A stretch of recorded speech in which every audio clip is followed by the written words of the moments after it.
कर्ज के ऊपर और लोगों से इसी तरह मांग मांग कर ये चला रहे हैं, लेकिन ये चीज यकीनन पाकिस्तान के लिए और पाकिस्तान की रियासत के लिए तबाही है और इसके अलावा कुछ नहीं है।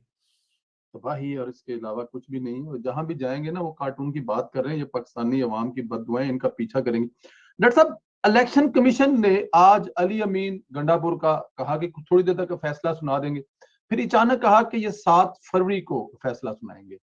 किसका दबाव है इलेक्शन कमीशन पर? इससे पहले फैसल फाड़ा साहब का जो फैसला है वो हाई कोर्ट के हुक्म के बावजूद अभी तक नहीं सुनाया गया। किसका दबाव है इलेक्शन कमीशन पर पीटीआई के लोगों के फैसले ना सुनाने? देखिए, ये इससे पहले भी आजम स्वाति ने जो बड़ी जी। धमकियां दी थी, वो उनको चार्जशीट की गई और फिर आजम स्वाति जो आपने जो बड़ी बड़ी बातें की, इवन इलेक्शन कमीशन को जलाने की बात की, लेकिन उसके बाद आजम स्वाति के सामने इलेक्शन कमीशन ढेर हो गया और उसने जो है उनको माफ कर दिया। उन्होंने कहा कि जी दरगुजर करें, मैं तो बड़ी इज्जत करता हूँ, बस बात खत्म हो गई। इसी तरह फवाद चौधरी को भी उन्होंने इलेक्शन कमीशन के ऊपर बड़ी बात की, वो दरगुजर किया गया। और अब ये 2 केस है जो सामने है और बहुत बड़ा केस है फैसल बॉर्डर का, और इस पे तो फैसला महफूज है। तो फैसला महफूज को कितनी देर महफूज होना चाहिए?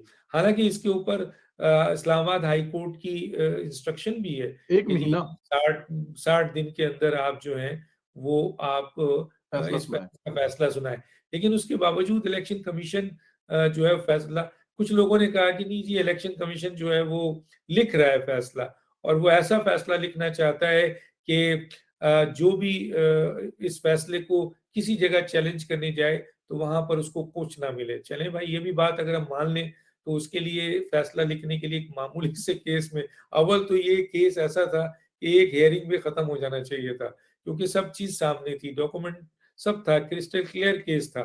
इवन के इसके जो एप्लीकेंट है उसने ये कहा कि अगर ये सब जो चीजें सामने लाया हूं अगर फेक है तो मैं अपनी मेंबरशिप ऑफ नेशनल असेंबली जो है वो छोड़ दूंगा और मैं अपील भी नहीं करूंगा।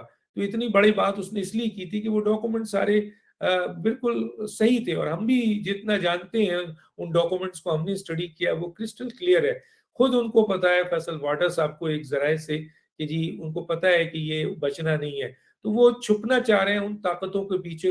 पहले तो वो एक चंद ताकतों के पीछे छुपे थे जिसकी बुनियाद पर वो बचते रहे थे, उनको कोई छूने वाला नहीं था। एक मामूली सा केस जो 1 या 2 हेयरिंग में खत्म होना चाहिए था, उसके लिए 3.5 साल लग गए। अब जब फैसला महफूज हो गया है तो अब भी जो है वो इलेक्शन, हालांकि इलेक्शन कमीशन की क्रेडिबिलिटी बन रही है, मौजूदा चीफ इलेक्शन कमीशन ने जिस तरीके से फॉरेन फंडिंग केस को जो है वो सामने लेके आए हैं। हालांकि फॉरेन फंडिंग केस में जो इस वक्त आपके डीजी लॉ और स्क्रूटनी कमेटी थी वो पूरी हुकूमत की बी टीम थी, लेकिन इसके बावजूद chief election commissioner foreign funding case को एक्सपोज किया और वो 8 वॉल्यूम जो आपके जो नहीं दिया गया था उसको भी उन्होंने दिया। और एक और फैसला उन्होंने किया जो बहुत अच्छा है कि उन्होंने डीजी लॉ को, स्क्रूटनी कमेटी को ये वॉल्यूम और ये पेपर्स जो कि स्टेट बैंक के और दूसरे अकाउंट्स थे वो देने के बजाय ये जिम्मेदारी सेक्रेटरी को दे दी, क्योंकि उन्हें भी अंदाजा हो गया था कि स्क्रूटनी कमेटी खासतौर पर डीजी लॉ जो है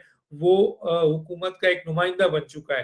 तो ये सब बातें देख के एक बड़ी क्रेडिबिलिटी बन रही थी। लेकिन अभी जो 2 आजम स्वाति और इसका हुआ, और फिर अभी जो फैसल अली बॉर्डर अमीन। का क्रिस्टल क्लियर केस है जिसको अब सुना देना चाहिए नहीं। और फिर अली अमीन गंडापुर के हवाले से पूरी दुनिया को पता है कि अली अमीन गंडापुर ने सिर्फ एक जगह पे नहीं बल्कि कई जगह पर इलेक्शन कमीशन के अखलाकियात के जो उनके इंस्ट्रक्शंस होते हैं उसके परखचे उड़ा दिए। लेकिन इलेक्शन कमीशन को जिसके ऊपर सख्त एक्शन लेना चाहिए, सिर्फ इसलिए नहीं कि ये अली अमीन गंडापुर हैं या फैसल बॉर्डर हैं या आपके आजम स्वाति हैं, बल्कि इसमें उस आज़ाद और खुद मुख्तार इदारे की इज्जत का सवाल है, उसकी क्रेडिबिलिटी का सवाल है, उस पर एतमाद का सवाल है। अगर ये अब भी ये गेम जारी है तो इसका मतलब है नैब के चेयरमैन का तो हमें पता है कि वहां एक वीडियो है, एक नहीं 2 वीडियो है, जिसकी वजह से वो मुकम्मल ब्लैकमेल हो रहे हैं। हालांकि एक बहुत अहम तरीन उनके साहब ने जो उनके साथ होते हैं नैब में, उन्होंने कहा कि वो नहीं रहना चाहते हैं लेकिन वो मजबूर है। तो वो मजबूरी पाकिस्तान के अवाम को पता है कि हुकूमत ने उनकी एक दो वीडियो रखी हुई है जो बार-बार उनको दिखा के जो है वो काम लेती है। बशीर मेमन साहब की कोई वीडियो नहीं थी, इसलिए बशीर मेमन ने दो टोक जवाब दे दिया कि वो आपके तरीके से नहीं जाएंगे। वाजिद दुरानी की कोई वीडियो नहीं थी, इसलिए इमरान खान को उन्होंने जवाब दिया, जिसके पर उनको हटा दिया गया। अब ये जो चीफ इलेक्शन कमिश्नर आए हैं, इनकी तो बज़ाहिर वीडियो नहीं नजर आती है क्योंकि उनके कुछ फैसले ऐसे हैं, लेकिन अभी जो ये जो चीज डिले हो रही है, इससे शकूक बढ़ रहा है कि क्या वाकई इलेक्शन कमीशन फिर दबाव का शिकार हो गई है, फिर खुफिया हाथ जो है इन लोगों को सपोर्ट करने आ गया है, फिर खुफिया हाथ जो है इस हुकूमत को जहां पर अहम तरीन केसेस का फैसला होने वाला है वहां पर वो अपना असर रसूख, या फिर इलेक्शन कमीशन के की भी कोई वीडियो बना ली गई है इस दौरान। तो ये जल्द ही पता चल जाएगा। मुझे लगता है कि नेक्स्ट वीक में ये सिलसिले फाइनल आ जाएंगे कि आया वाकई वीडियो बनी हुई है, खुफिया